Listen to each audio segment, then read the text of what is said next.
Most Canadians don't run out of money in retirement. They run out of permission to actually enjoy it. It sounds strange, right? You think that once someone reaches their freedom number, they'd actually relax. They travel more, spoil the grandchildren perhaps, and maybe finally buy that cottage up north. But that's not what actually happens. I see retirees with more than enough wealth. People who've worked 30, even 40 years, still budgeting every grocery bill, second-guessing every vacation, and quietly worrying they might spend too much. They've spent a lifetime building wealth, but they never learned how to spend it with confidence. And that's the hidden retirement habit no one wants to talk about. The one that keeps so many Canadians from ever feeling truly free. Because the truth is, you can have all the money you'll ever need, but if you can't give yourself the permission to use it, you'll never feel wealthy. Hi, I'm Danny Perro, Senior Investment Advisor at CG Wealth Management. If you've done the hard work, you've saved, invested wisely, and built a strong financial foundation,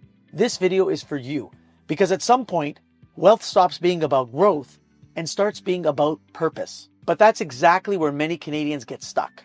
Even with solid portfolios and well-structured plans, I see retirees struggle to shift from saving to spending. They worry too much about markets, inflation, and future healthcare costs.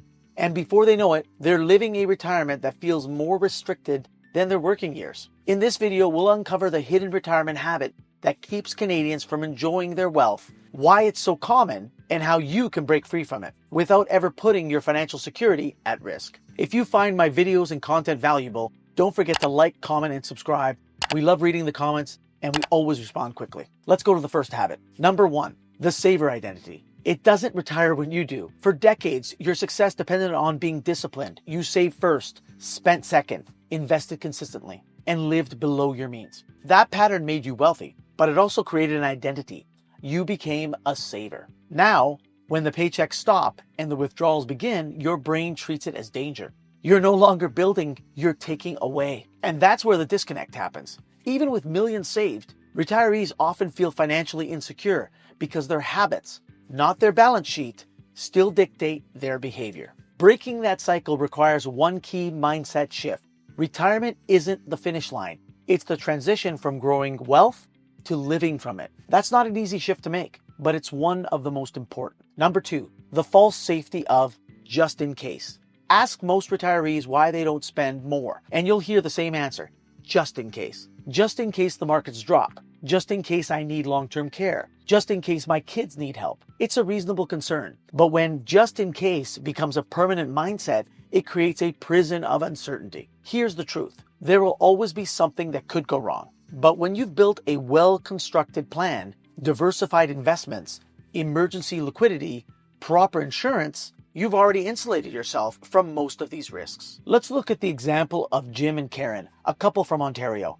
They retired at 62 with $2.5 million invested and paid off their home. Their plan showed they could comfortably withdraw $120,000 a year, yet they spend barely $70,000 a year.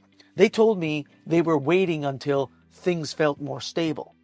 But after 3 years, markets have recovered, inflation has cooled, and they still haven't changed their spending habits. That's the hidden habit in action. Fear disguised as prudence. Once we reframed their retirement as a spending plan, not a surviving plan, they finally took the trip they've delayed for years. And it didn't derail a thing. Number 3, the emotional side of letting go of money isn't just math. It's memory, security, identity for many Canadians.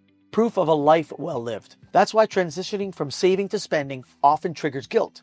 Retirees tell me, it just feels wrong to see my account go down. But here's what they often miss. Your retirement assets aren't shrinking.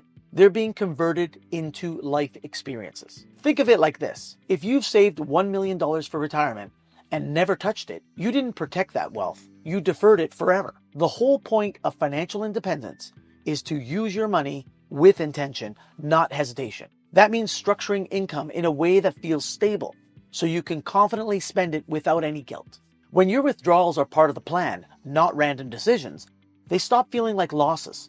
They start feeling like what they're actually intended for, your income. Number 4, why more money rarely solves the problem. Here's something I've seen over and over again. Retirees with $1 million or $2 million or even $5 million all feeling the same uncertainty. That's because financial anxiety doesn't scale with net worth.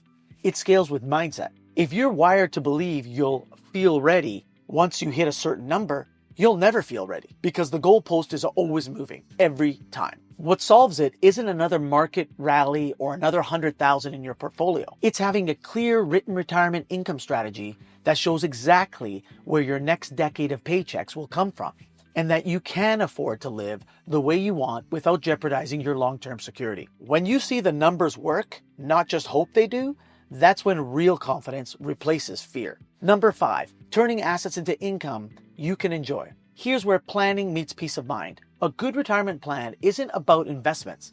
It's about income design. That means separating your money into purpose-driven buckets. For example, short-term 1 to 3 years of cash, low volatility income for predictable spending. Also, medium-term 5 to 10 years in balanced investments for stability and moderate growth. And long-term, growth-oriented assets to outpace inflation and fund later life needs. By doing this, your lifestyle doesn't depend on the market mood this month.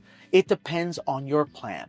This structure creates permission to spend because you know exactly where your income comes from and when each bucket will refill. It's no longer about guessing or guilt. It's about design. When your spending aligns with a structured income system, you can finally stop worrying about every decision and start focusing on living. Number 6, give yourself permission to live fully. Let's be honest, money sitting in an account doesn't create memories, but the use of that money does. That means it's okay to upgrade the family trip you've always planned, support your kids or grandchildren meaningfully, invest in your health, hobbies, or causes that matter to you. As long as you're within a structured plan, it's not reckless. It's responsible enjoyment. One of my clients once said, "I realized I don't want to be the richest person in the cemetery."